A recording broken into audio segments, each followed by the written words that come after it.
दोस्तों, कई बार ऐसा होता है कि जब हमें कोई कठिन निर्णय लेना होता है तो हमारा मन उचित निर्णय नहीं ले पाता है। हम दुविधा में फंस जाते हैं।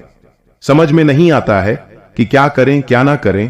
तो जीवन में सही निर्णय कैसे लें, इसकी सीख हमें इस कहानी से मिलती है। तो चलिए दोस्तों, कहानी शुरू करते हैं। बहुत समय पहले की बात है। एक छोटा सा राज्य था। उस राज्य का राजा बहुत खुशहाल था। उसके पास किसी चीज की कोई कमी नहीं थी। प्रजा भी अपने राजा का खूब आदर सत्कार किया करती थी। प्रजा अपने राजा से बहुत खुश थी। लेकिन आज कुछ ऐसा हुआ था जिससे राजा की नींद हराम हो चुकी थी। राजा को रात भर नींद नहीं आ रही थी। 25 सालों में आज तक ऐसा कभी नहीं हुआ था। राजा के साम्राज्य पर आज तक किसी ने हमला करने का प्रयास तक नहीं किया था। लेकिन आज पड़ोसी राज्य ने इस छोटे से राज्य पर आक्रमण कर दिया था। और आज राजा को अपने 25 साल पहले का वह दिन याद आने लगा जब वह एक राजा ना होकर केवल एक सेनापति था और वह अपनी राजा की आज्ञा का पालन करते हुए युद्ध की तैयारी कर रहा था। लेकिन उस वक्त उसके मन में कोई शंका नहीं थी। किसी चीज का निर्णय नहीं लेना था, इसलिए वह चैन से उन चीजों की तैयारी में लग जाता था। राजा बहुत दुविधा में था। उसे समझ नहीं आ रहा था कि आखिर वह अपने साम्राज्य को किस तरह से किसी और राजा के हाथों में सौंप दे, जिस साम्राज्य को हासिल करने के लिए उसने दिन रात एक कर दिया हो। कई लोगों को धोखा दिया, कई लोगों को पीड़ा दी, कई लोगों को कष्ट दिया, कई प्रकार की कूटनीति रची, कई प्रकार के षड्यंत्र रचे। इतनी सारी मेहनत करने के बाद उसे राजा का सिंहासन प्राप्त हुआ था।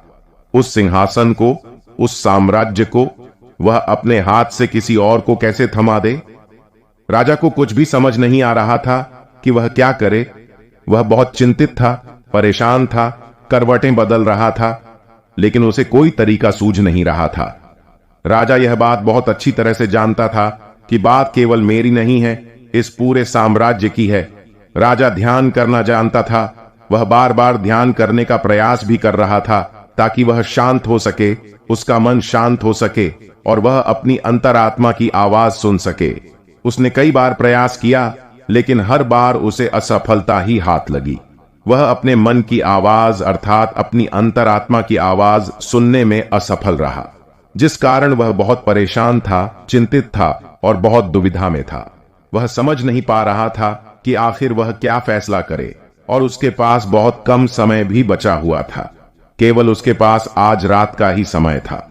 कल सुबह पड़ोसी राज्य उस पर आक्रमण कर देगा। यदि वह केवल अपने लिए फैसला करता है तो इस साम्राज्य के लाखों लोगों की जान पर बन सकती है।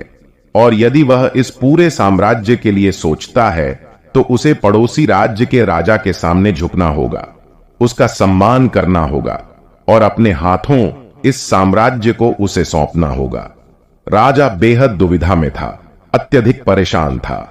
आखिरकार वह अपने महल की छत पर पहुंचा, जहां ठंडी ठंडी हवाएं बह रही थीं। रात का समय था, चारों तरफ सन्नाटा था, खामोशी थी। राजा ने छत पर पहुंचकर आसमान की तरफ देखा। आसमान में एक पक्षी निडर होकर उड़ रहा था, अपनी ही मस्ती में, अपने ही अंदाज में। उसे रोकने वाला कोई नहीं। उस पक्षी को देखकर राजा को यह एहसास हुआ कि जब तक कोई व्यक्ति अकेला होता है तब तक वह मस्त होता है, अपने में खोया हुआ होता है। उसे किसी प्रकार की कोई जिम्मेदारी नहीं उठानी पड़ती। वह जब चाहे, जैसा चाहे वैसा फैसला ले सकता है। लेकिन जब हमारे सर पर जिम्मेदारी आ जाती है तो फिर एक आदमी अपना अकेलापन, अपनी मस्ती, अपनी आजादी को खो बैठता है, क्योंकि उसके सर पर जिम्मेदारी होती है। उसे हर एक चीज देखनी होती है, समझनी होती है और ऐसे बहुत से लोगों को सोच समझकर ही कोई निर्णय लेना होता है। काफी समय बीत चुका था और अब तक राजा ने कोई निर्णय नहीं लिया था। और जब राजा को कोई भी रास्ता नजर न आया तो वह अपना घोड़ा लेकर अपने गुरु के आश्रम की ओर निकल पड़ा। राजा के गुरु भी बहुत सख्त थे। उन्होंने पहले से ही राजा को यह चेतावनी दे रखी थी कि जब तक कोई ऐसी दुविधा ना पड़े, जब तक तुम्हारे पर ऐसी कोई बड़ी समस्या ना आन पड़े कि तुम्हें मेरी जरूरत पड़े, तब तक तुम यहां पर कभी मत आना। राजा अपना घोड़ा लेकर आश्रम पहुंचा। वहां पर पहुंचकर उसने देखा उसके गुरु ध्यान में लीन थे। वह अपने गुरु के ध्यान को भंग नहीं करना चाहता था। अपने गुरु को ध्यान में देख उसके मन में एक बार फिर से द्वंद्व युद्ध चालू हो गया। उसका एक मन कहता कि गुरु को ध्यान से बाहर लाया जाए, तभी वहीं पर उसका दूसरा मन कहता नहीं नहीं, यदि गुरु को ध्यान से बाहर लाया गया तो यह उचित नहीं होगा। गुरु क्रोधित हो जाएंगे और फिर उसके बाद क्या होगा ये कोई नहीं जानता। राजा खड़े होकर यह सब सोच ही रहा था कि तभी आश्रम से आवाज आई, राजा तुम दरवाजे पर खड़े होकर क्या कर रहे हो, भीतर आओ। राजा आश्रम के भीतर गया और गुरु को प्रणाम करके कहता है, गुरुदेव आप तो मेरे मन की बातें भली भांति जानते हैं। आपको यह भी पता होगा कि आज मैं क्यों यहां पर आया हूं और किस बात से मैं चिंतित हूं। चिंता के कारण मुझे नींद नहीं आ रही। आप ही बताइए मैं क्या करूं। मैं किस तरह से कोई एक निर्णय लूं। मैं किस तरह से अपनी अंतरात्मा की आवाज सुनूं जिससे मैं निर्णय लेने में सफल रहूं। किस तरह से मैं एक सफल निर्णय लूं और किस तरह से मैं अपने साम्राज्य को बचा पाऊंगा। राजा की यह बात सुनकर गुरु मुस्कुराने लगे और राजा से कहते हैं, राजन हर इंसान के दो मन होते हैं। एक मन उसे कोई काम करने के लिए प्रेरित करता है तो दूसरा मन उस काम को टालने का प्रयास करता है, उस काम से पीछा छुड़ाने का प्रयास करता है। और इन्हीं दोनों मन के बीच में हम फंस कर रह जाते हैं। हम किसी एक तरफ निर्णय नहीं ले पाते, हम किसी एक दिशा की तरफ नहीं बढ़ पाते और ऐसे समय पर हमारे मन में सवाल उत्पन्न होने लगता है कि जो फैसला हम लेने जा रहे हैं क्या वह सही है या फिर गलत। ऐसी स्थिति हमेशा आधी अधूरी हो जाती है और वह हमें अपने पूरे जीवन भर पछताने के लिए मजबूर कर देती है। तभी वह राजा कहता है कि गुरुवर यह तो मैं भी जानता हूं और मैं भी इसी शंका में फंसा हुआ हूं। मैं यहां से निकल नहीं पा रहा हूं।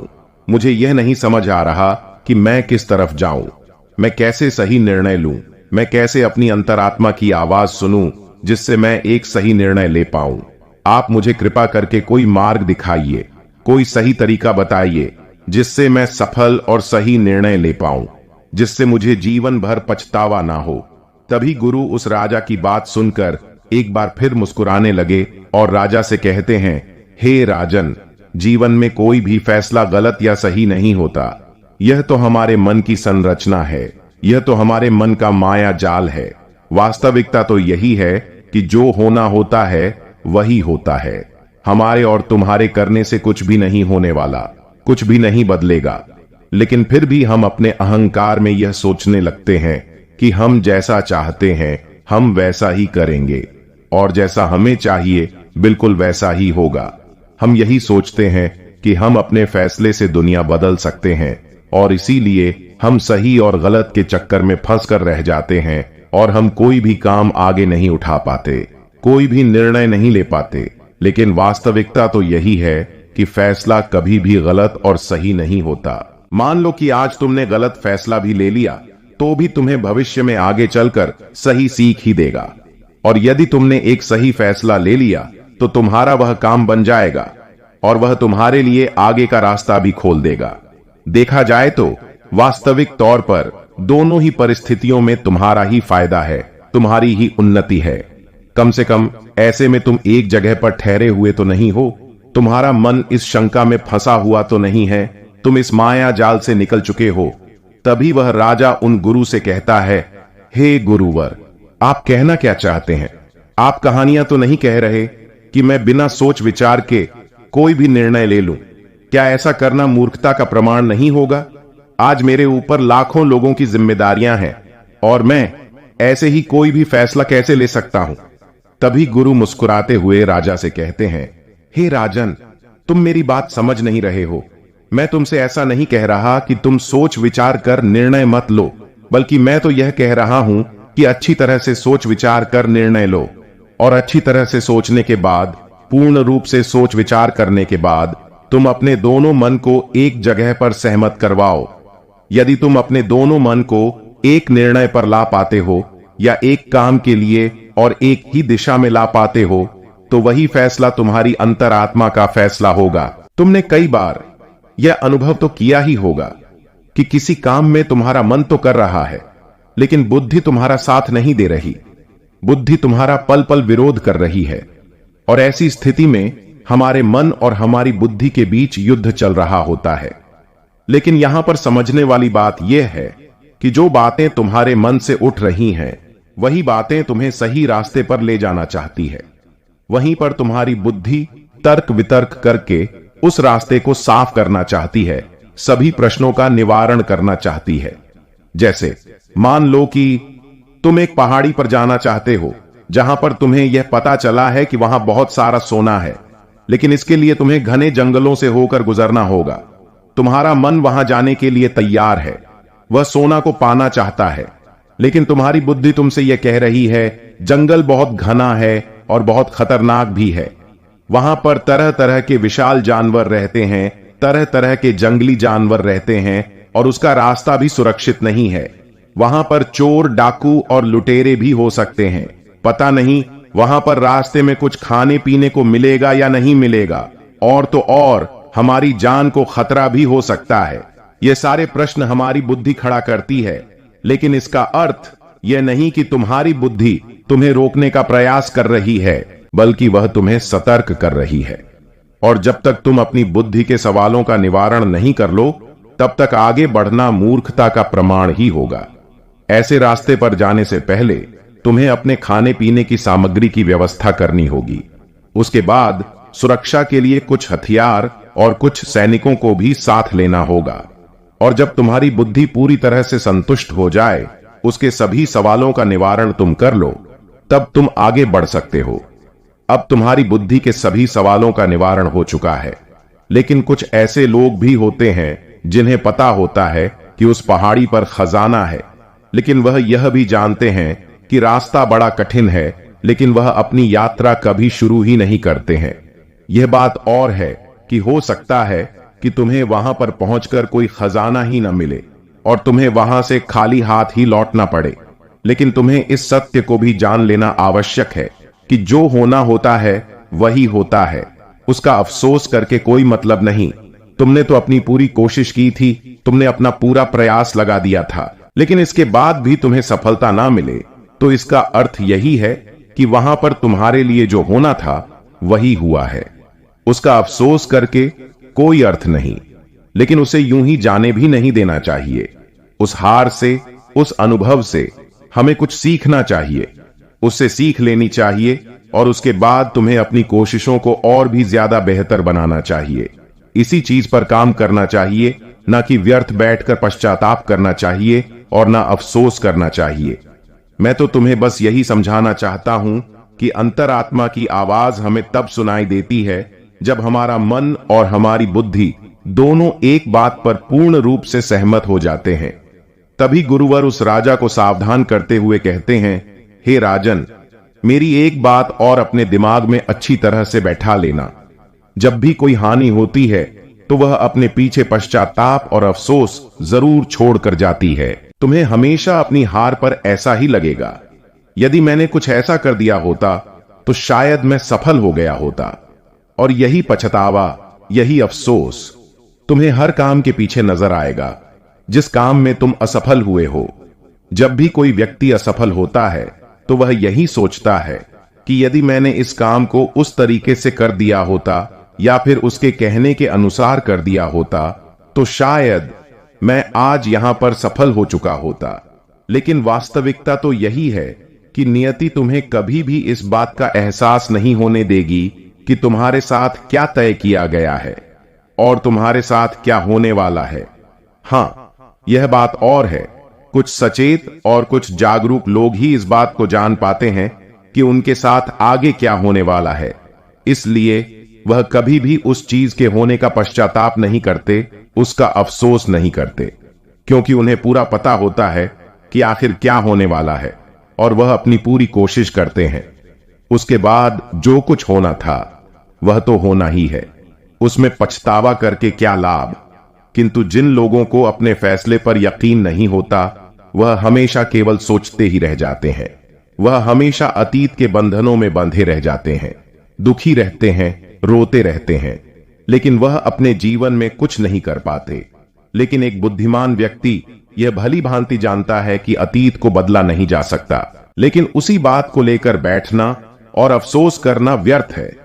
किंतु वर्तमान में हम सही निर्णय ले सकते हैं और भविष्य जो कि हमारे हाथों में है ही नहीं, उसके बारे में अधिक सोचकर परेशान नहीं होते। इसके बाद उन गुरु ने राजा को वहां से जाने का आदेश दे दिया और वह वापस ध्यान में लीन हो गए। और गुरु की सारी बातें सुनकर राजा के मन में जो द्वंद्व युद्ध चल रहा था वह पूरी तरह से शांत हो चुका था। राजा वापस महल लौटा और उसने शांतिपूर्वक अपने मन और अपनी बुद्धि को एक ही निर्णय पर सहमत करवाया, और वह यह था कि हम युद्ध लड़ेंगे। जब राजा के मन से यह निर्णय उठा तो उसकी बुद्धि ने उसके सामने कई प्रकार के सवाल उत्पन्न कर दिए, जैसे कि हमारी सेना बहुत छोटी है, हम उनके सामने टिक नहीं पाएंगे, और पड़ोसी राज्य के पास एक विशाल सी सेना है जो हमें चुटकियों में मसल सकती है। उनके पास तरह तरह के हथियार हैं और लड़ने का कौशल भी है, और ऐसे ही कई प्रकार के सवाल उसकी बुद्धि उससे कर रही थी। उन सभी प्रश्नों का जवाब देते हुए राजा आगे बढ़ता चला गया और वह इसी निर्णय पर पहुंचा कि हम युद्ध लड़ेंगे। यदि हम सही रणनीति से, सही तरीके से युद्ध लड़ेंगे तो हम छोटी सेना के साथ ही उन्हें हरा सकते हैं। इसके बाद राजा चैन की नींद सो गया और अगली सुबह उसने अपने सेनापति को आदेश दिया कि हम युद्ध लड़ेंगे, सेना को तैयार करो। सेनापति ने राजा की आज्ञा का पालन किया। दोनों ही राज्य में घमासान युद्ध हुआ। हालांकि इस राज्य की सेना बहुत छोटी थी, बहुत कम थी, लेकिन राजा की सही रणनीति के कारण, राजा के सही निर्देशन के कारण आखिरकार राजा ने इस युद्ध को जीत ही लिया। दोस्तों, उम्मीद है कि आपने इस कहानी से यह जरूर सीखा होगा कि जीवन में सही निर्णय कैसे लिए जाते हैं। यदि कहानी पसंद आई हो तो वीडियो को लाइक और शेयर करें, और चैनल पर नए हों तो चैनल को सब्सक्राइब जरूर कर लें।